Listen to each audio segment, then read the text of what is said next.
So apparently something went viral on this from this show. So I just need to give some framework. And Danielle may not participate in this conversation. I think she may not.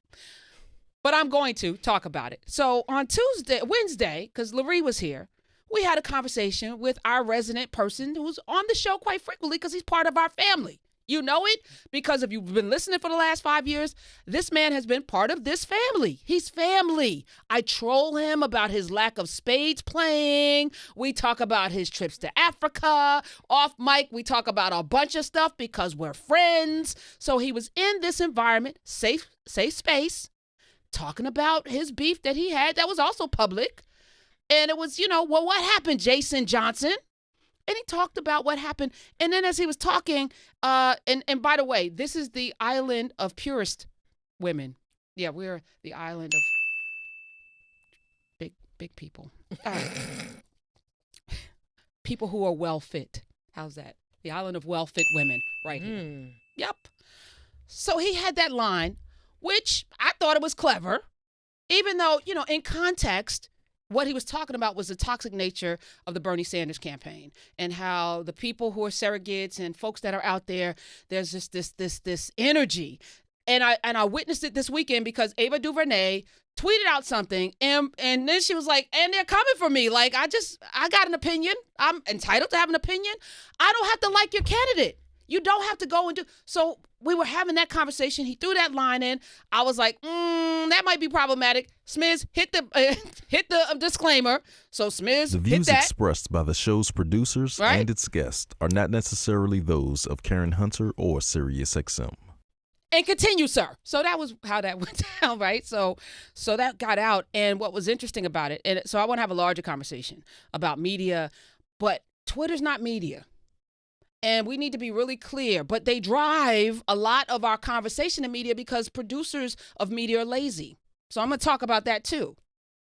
And I'm going to also talk about how I saw one story that was about Chris Matthews. Midway through, they started talking about Jason Johnson. And then they put a quote in from me saying to him, "Sir, that is unacceptable." Now, I probably literally said those words, but out of context, it makes me look like somebody that I was like, who is that woman? Like I was sitting here chastising him. No, listen, just like with Snoop and other people, and I said this to him off mic and on mic, there's a line, making a point. Sometimes you undermine your point by name calling because that's all people get fixated on, which is why I try really desperately outside of Trump to not call anybody out of their name because you immediately disqualify yourself from the rest of the conversation, no matter how valid it is.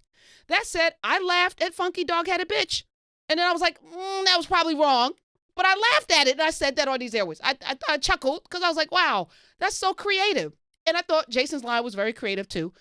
And then in the fullness of everything, he was talking about one person, maybe two, not all black women. So the notion that somehow this man is a misogynist because of this, y'all were doing too much. So I just want to say that, cancel culture being what it is, calling for people's jobs. Yes, I guess, I see how it can go. And that thing spun, and it spun out of control. But I get, why it was getting uncomfortable. But my problem was, number one, what was playing on Twitter was an edited version of something. Mm-hmm. And then the clip on YouTube is an edited version of something, right? There's a 3-hour situation that goes on here for the last 5 years. And if you're not a part of this, and this is what I spend a lot of time on YouTube saying, stop trolling the clips and actually listen to the show. Join us in this very wonderful, how do we describe it? It's not even a radio show. This very wonderful movement of ours, which takes understanding the personalities, knowing the relationships, knowing how it flows is usually very conversational. We're not sitting in these boxes wagging our finger. We're having real nuanced conversations about a host of things, right? Which doesn't happen anywhere else. I haven't seen it. So you take a clip of a clip and then put it out with framing it in a way, and then misogyny and all. I'm like, oh my God, I see how the Salem witch hunt happened. I see. And it's dangerous. So that's the thing that I want to point out. Yes, Jason apologized. He should have apologized for that comment, not for the context in which he said that comment. But as we sit here, it's like we're dangerously on the precipice of something I don't know if we can come back from. which is this kind of witch hunt mentality where we go out and we label people and we cancel them, and we don't really have conversations about what was being said in the moment. I don't know. What do you think about that? Well, we talked about this a little bit last time I was on. Like, I don't think cancel culture actually exists because I don't know anybody that's ever been for real canceled.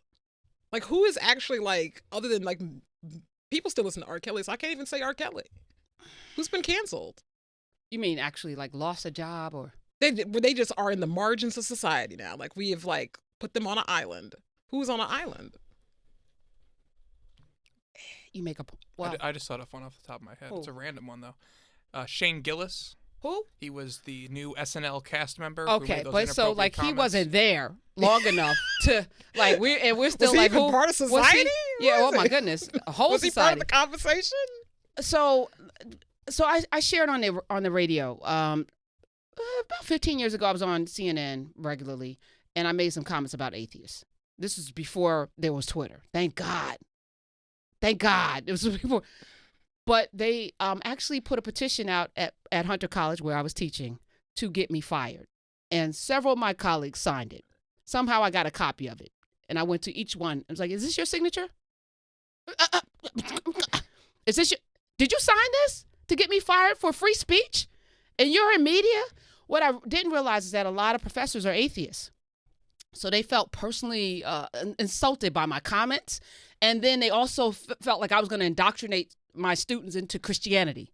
And I'm like, I don't teach religion. I teach journalism. When is that ever going to come up? How would I know? And that was my whole point of how would I know you're an atheist unless you make it a point? But they literally took a statement that I made on television and passed a petition. I already said Richard Dawkins and his people, he sent them, hit every one of my email accounts. It was ridiculous. And it was the first time I ever, got swept up in something like that. Second time, I actually did get canceled. I made some comments about Mitt Romney. Now, it didn't hit the Twitter sphere because, again, Twitter wasn't what it is. But some people somewhere up in the higher ups at MSNBC was like, that maybe they got a call from Mitt Romney's people. I don't know. Yeah. But Jon Stewart took that clip, turned it into a whole skit with Larry Wilmore. And the next thing I know, I'm benched on MSNBC. I'm like, okay, I was hot and then I'm not. And it was that quickly. Not caught and canceled my contract, right? Mm-hmm.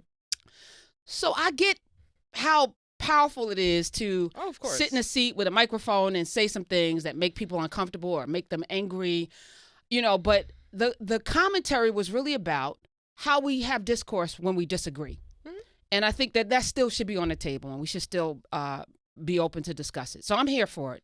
If you have any questions, 866-801-8255. And, name calling, maybe that should be tabled. Maybe we should, because I grew up playing a dozens. So for me, if you come up with something real clever, I'm here for it. I'm like double judge. I'm jumping in. And I got 50 more that I would love to say out of my mouth, but I've had to sit here and be trained and train myself not to do it, no matter how good it feels to get a good line off. Of course. But I get it. So you still not going to comment? Nothing? All right, we'll move on.